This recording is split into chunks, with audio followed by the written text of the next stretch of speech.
Hello and welcome back to the Essex Allotment. You'll have seen in the opening clips that today is a momentous week for me. I've gone into my first shop, the larder in Brentwood, who is also owned by Annie from the greenhouse, which is where I do my veg and drop-off collection points. And I've started selling my fresh homegrown produce and some produce that I've sourced from other local growers that isn't perhaps in season for someone growing in my scale.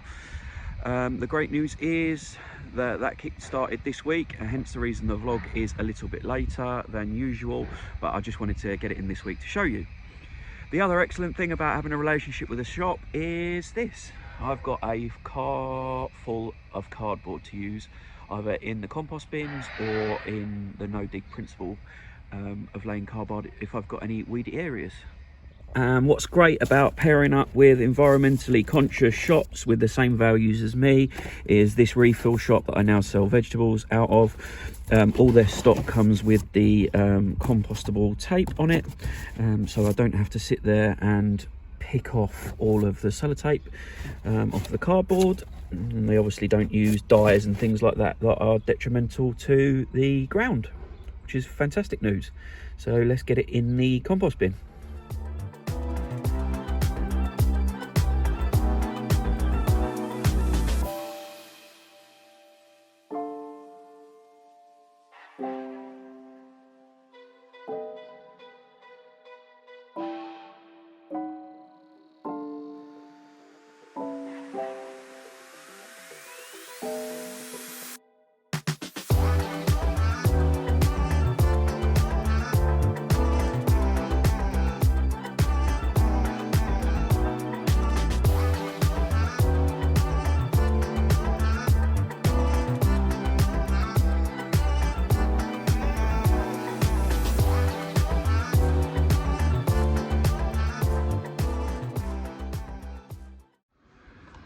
So that's the cardboard all brought over. I've just lined my compost bin with some of the bigger bits just to keep some more of the heat in. So I've only got really wide slatted sides down here. With it being winter, that won't do it any harm. That'll get soaking wet and rot down, and then the rest of it just put on top of the leaf mulch for now. Again, don't care if it gets wet, don't care if it's rots down, but it'll keep some of the moisture off of the leaf mulch. So yeah, all for free.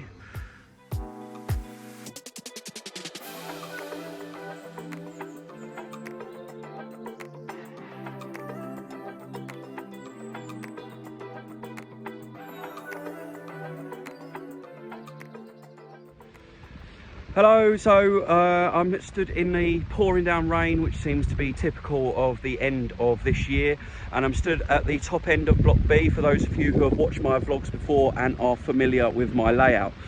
In the week I got the next 360 strawberry plants in the ground with the help of a couple of volunteers. Oh my god, it's really tipping it down now. I'm gonna have to go back into the shed in a minute. Which is brilliant because we're up to 720 in the ground now and only 280 left to go, and they are going to be in Block C, which isn't even built yet.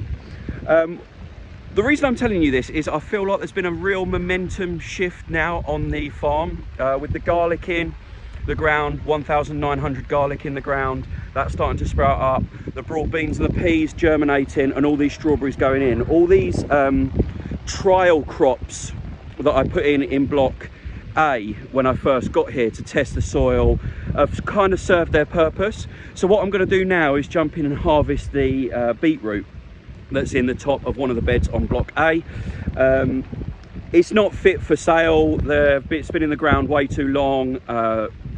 It's not bulbed very well. It's got quite top heavy, and there's lots of greens on it. So, but I'm not going to waste it. I'm going to just use it myself and preserve it all at home. And so yeah, let me just get out of this rain and then go and harvest this beetroot to show you.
Right, still absolutely tipping it down, but I've got the beetroot harvested and that's all ready to go home. I'll probably just pickle it. I like pickled beetroot. I like a ham sandwich with a pickled beetroot in it, and I don't mind a bit of pickled beetroot on my salads either. It just gives it a little bit something different, but I'm sure you've all got your own thing. I don't know why I'm talking about my eating habits. Anyway, which brings me on to the next thing that I want to talk about, which is a new tool that I've had made. So you'll have seen at the end of that clip that that bed's all done and prepared. There's well, what should I say, clear and sort of debris free now. In the end of that bed is where I've planted some of my trial carrots, and they're going really well and they'll just overwinter nicely, so they're not coming out of the ground. But what I want to do is then re-prepare that bed. And now, controversially, I'm coming outside of what the purists would call no dig, because I've had a specialist Broadfork made. First things first, what's a Broadfork? For those of you who aren't familiar with it, let me show you. It's just down here. So this is a Broadfork. It's essentially an oversized sort of industrial strength garden fork. What you use it for is aerating the soil. So this one's got quite a few tines that you stand on and push into the ground like this, and then you pull back on these levers and it lifts the soil without turning it. And aerates it a little bit. I do try and show you in this clip, but it doesn't really, I haven't got it in far enough. So yeah, that's a Broadfork. I'll show you in action. Of course I'm going to show you in action, but and showing you working it properly if the rain stops, either in this vlog or maybe next week. But why have I got it? Why do I think I need it? And why have I had one specially made, I suppose, is the three questions that I'm going to try and answer. So as I said previously, the purists like no dig, which I'm coming away from no dig in its purest sense of the word. I mean, Charles Dowding, for example, doesn't use this Broadfork. However, I'm more into regenerative agriculture principles, which no dig feeds into. And effectively, the reason I feel like I need this Broadfork is that my soil is incredibly clayey. And obviously, the way you combat clay in a no-dig world is by layering thick compost on top of that. Now, to aid the aeration and the root sort of systems getting down into that clay soil and not just living on the compost that I'm putting on the top of the clay, and to encourage that behaviour, I'm going to simply go down my beds and lift the clay soil to aerate it and to get air pockets within that clay soil using that Broadfork. Now that might be controversial. Some of you might say, oh, well, you're not no digging anymore. And my argument is, well, firstly, I don't care, because I'm doing what I feel is right for my soil. I'm not bothered about being, this seems to be like this tribal behaviour between dig and no dig and all this. I'm not into all that nonsense. The real term and the real moral of the story here is I feel that that's what my soil needs.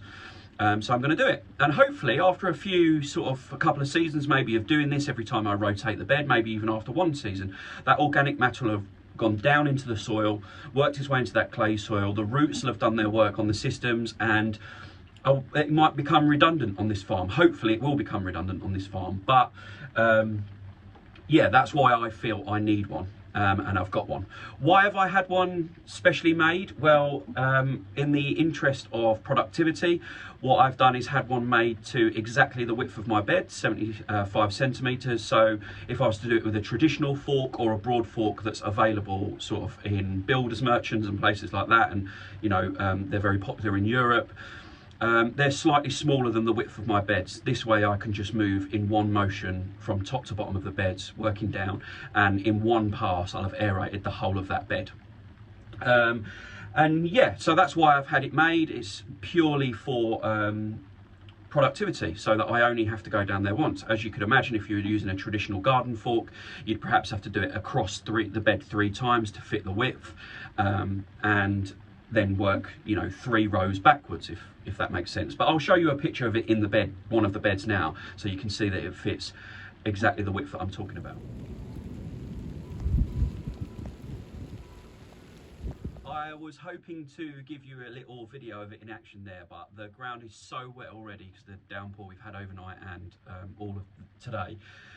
It does involve walking on the bed, so you walk backwards and then you Broadfork what you've just walked on, and I don't want to walk on my beds when it's this wet because it's just counterproductive and compacting everything, and aside from that I'm just getting absolutely filthy. So unfortunately I'm going to have to wait until next week's vlog to show you it in action. But yeah, that's the Broadfork. I've had that specially made, family friend of mine, so it hasn't really, well, it hasn't cost me anything. It's cost me the price of the 2 handles, which was about 20 quid. So yeah, I'm really happy with it. Just on my opinion on no dig versus no dig versus dig, I still believe this is no dig. Like, I know some people will be going, no, this is dig, you're disturbing the soil, you're putting something into the soil, you're changing the soil structure, and I get all that, but I'm not turning it. So I'm not going to bring weeds up to the weed seeds up to the surface. I'm not lifting soil and tipping it over like you would do with a spade or a garden fork. I'm simply lifting the surface of the soil and down, you know, the length of the, if they're the prongs that are in the ground, you can imagine, this is so weird, I don't know why I'm doing it like this, but you can lifting them under the surface of the soil. So it's just lifting the soil. You're not necessarily changing the structure of the soil too much. So if for my 2p worth this is still no dig, I put, in anticipation of this, a little vote out on my as a community post, and it was literally like 50-50. Like, people can't decide whether it's dig or no dig. But the true fact of the matter is, like I said a few minutes ago, I'm not that interested in whether it's dig or no dig or not. I'm doing what I feel is right for my soil without too much disturbance. And it certainly fits into the principles of regenerative agriculture, because it's not heavy machinery, it's not ploughing, it's not chemicals, it's not spraying. So yeah, I'm really happy with it, and I think it's going to do wonders for my clay soil.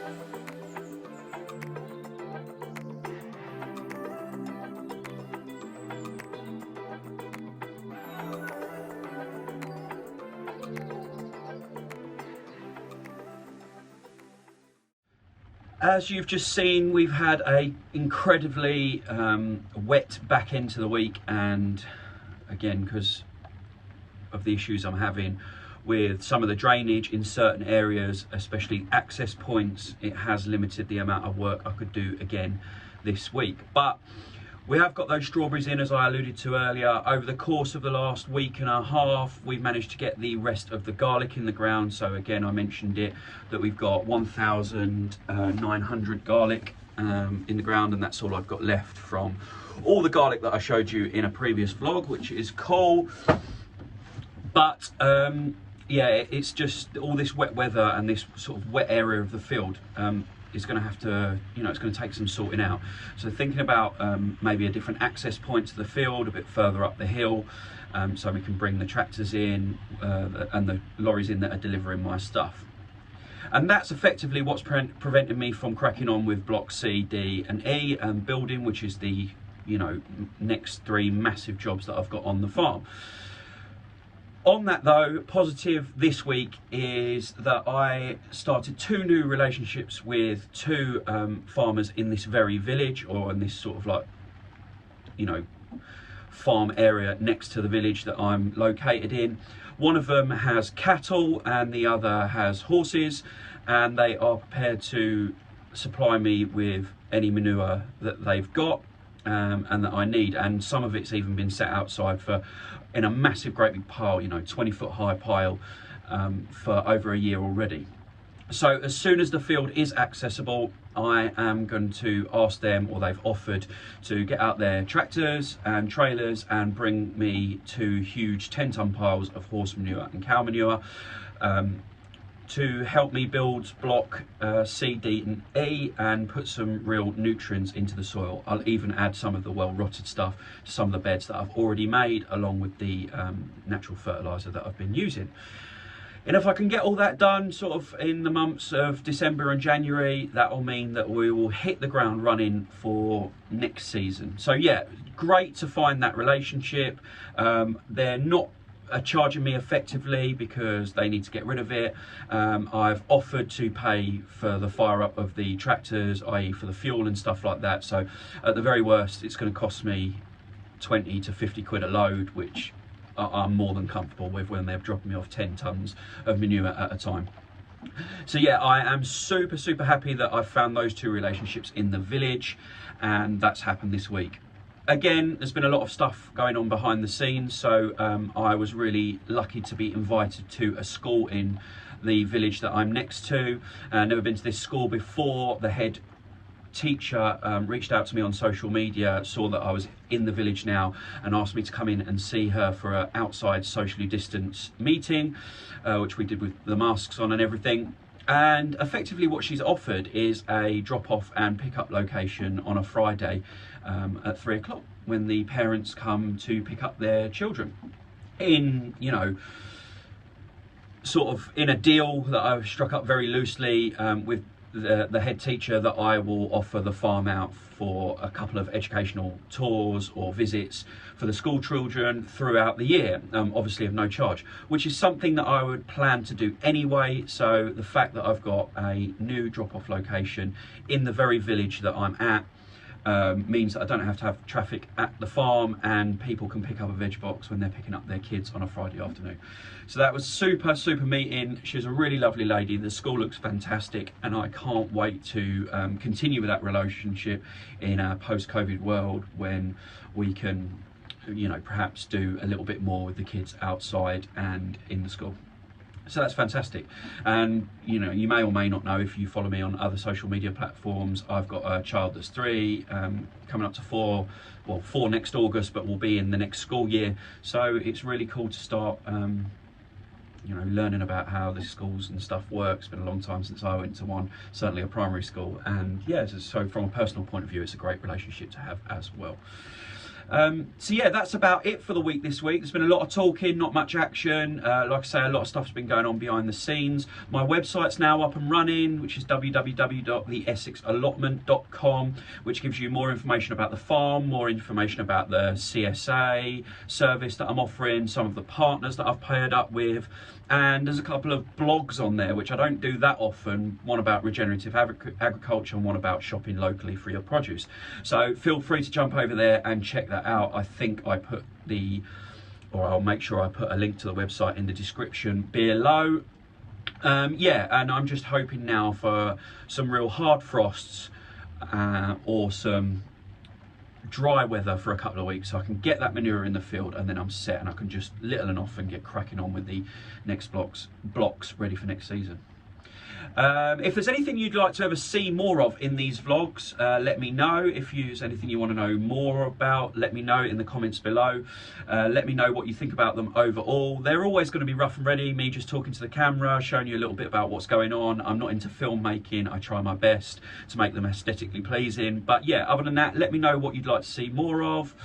And I hope you're enjoying any time you're getting outside in your growing spaces as the weeks go on and we get closer to Christmas. So have a great week. Thanks again for watching, and I will see you next week.